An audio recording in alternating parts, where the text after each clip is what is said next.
আসসালামু আলাইকুম। আপনারা কেমন আছেন? আশা করি অনেকটা ভালো আছেন। আমি চলে এসেছি আমার নিত্য নতুন রান্নাঘরে রান্না করার জন্য। এখানে চুলায় ডাল দিয়েছি, তারপরে একে একে মাছ দিয়ে চুলায় দিয়ে দিচ্ছি ধুইয়া। তারপরে এখানে আবার পেঁয়াজ মরিচ ভাজতেছি। পেঁয়াজটা লাল করব আমি মাছটা ভুনা করার জন্য। এটা হচ্ছে রুই মাছ, বড় রুই মাছ। তারপরে আমার একে একে মশলাটা দিয়ে দিচ্ছি পেঁয়াজ ভাজার ভিতরে। তারপরে আবার জিরা বাটা সব কিছু দিয়ে টিয়ে আবার নাড়াচাড়া দিচ্ছি। নাড়াচাড়া দেওয়ার পরে এখানে আমি একে একে এবার হলুদ সব কিছু দিয়ে দিচ্ছি। তারপরে আবার মরিচ দিয়ে দিচ্ছি।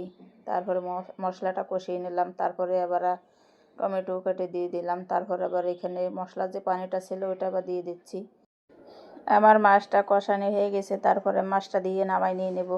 তারপরে আবার এখানে আমি ডালটা বাগারের জন্য এখানে পেঁয়াজটা দিয়ে দিচ্ছি। পেঁয়াজ দিয়ে তারপর নাড়াচাড়া দিচ্ছি। তারপর আবার একটু মশলা দিয়ে দিচ্ছি। এটা হবে কি, একটু মশলা দিয়ে সুন্দর মতন ডালে এবার দিয়ে দেবো। এভাবে ডাল রান্না করে বুটলে অনেক মজা লাগে।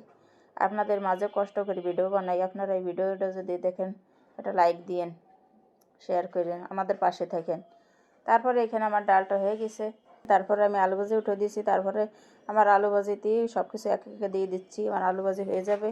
তারপরে এখানে হচ্ছে আমি আলু ভাজিটা নাড়াচাড়া দিয়ে তারপরে এখানে আলু ভাজিটা আমি সুন্দর করে এখানে আমি আলু ভাজিটা ঢেকে দেবো। তারপরে হচ্ছে এখানে আমি আলু ভাজিটা আবার নাড়াচাড়া দিয়ে আমি নামিয়ে নিয়ে নেবো। তারপরে এখানে হচ্ছে আমার আলু ভাজি নামাই নিয়েছি। আমার ওটা হচ্ছে রুই মাছ। যদি আপনাদের ভালো লেগে থাকে আমাদের একটা লাইক দিয়ে দিন।